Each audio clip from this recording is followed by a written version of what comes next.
We heard the Knicks might be buyers, and then no, nothing major at the trade deadline. I'm looking at the Celtics and Danny Ainge's penchant for making moves, and the fact that they have these two dynamic wings, but they're not only competing for this year, they have to look forward at a conference that has a big three in Brooklyn where Milwaukee and Philadelphia keep getting better. Is there anything at all like a sleeper move that is on anyone's radar for Danny Ainge and the Celtics? So here's the thing with the Celtics. The reality is, I don't know if their ownership is gung-ho on going into the tax this season with this team, with this Eastern Conference, where they're looking at Philly and they're looking at Brooklyn. Because, even though it's a big market, the Celtics have been careful about spending in the past. And they're in a season where they're not having fans, they're losing money. Trading for a guy like Aaron Gordon would put them in the salary, into the tax, would limit what they could do going forward, would take multiple young players or first-round picks, plus eat up a lot of salary. And I just don't know if that's the bullet that they want to fire right now. And I'm going to tell you guys something.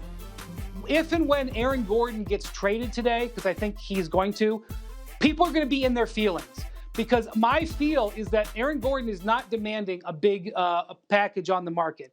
The Denver Nuggets are leading, as far as I've been told last night, and from what I've heard is being offered, it's not going to blow people away. And maybe Orlando doesn't do the deal because of it. But if he goes to Denver for, a secondary starter and like a young prospect and like no first-round pick, the fans in Boston are going to be upset. There's going to be players, like Damian Lillard, who would love to have Aaron Gordon on his team, is going to be upset. There's going to be fans in Orlando who are going to be like, wait a minute, we heard Aaron Gordon was on and off the market for 2 years, and this is what you got? So I think there's a lot of dynamics pressing down the Aaron Gordon market, and it may leave the Celtics with some egg on their face if they let him go and don't make that deal. Wendy, what team in the NBA right now do you believe absolutely positively needs to make a move? No matter what, they've got to find a way to make a move today. Who is that team? The Clippers need a guard. And I don't know whether or not the Clippers can trade for a guard or if it's going to be something that they sign. But they need a guard. And I don't know. They won by 30 last night. There are times where they look great. But they have not been a good clutch team at the end of last year. They have not been a good clutch team this year. Defensively is an issue, too. And so they made an offer for Lonzo Ball in the last week. That would be a very intriguing player for them to trade for. But I think that there's a number of offers that the Pelicans have for Lonzo, and it's not even clear to executives out there whether David Griffin is actually going to trade Lonzo Ball or he's doing like some vetting to see who might be interested in him in the free agent market this summer. So that would be a great pick. But again, the Clippers are not permitted to trade any first-round picks. They do have a couple of second-round picks that they can trade.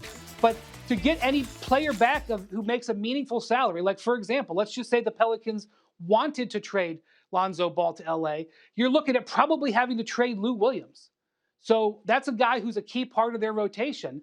And so they're just in a bind with how to be able to get a guard. And I know that teams who have talked to them in recent days have asked about whether they'd be willing to put Marcus Morris on the market because they just don't have much to trade.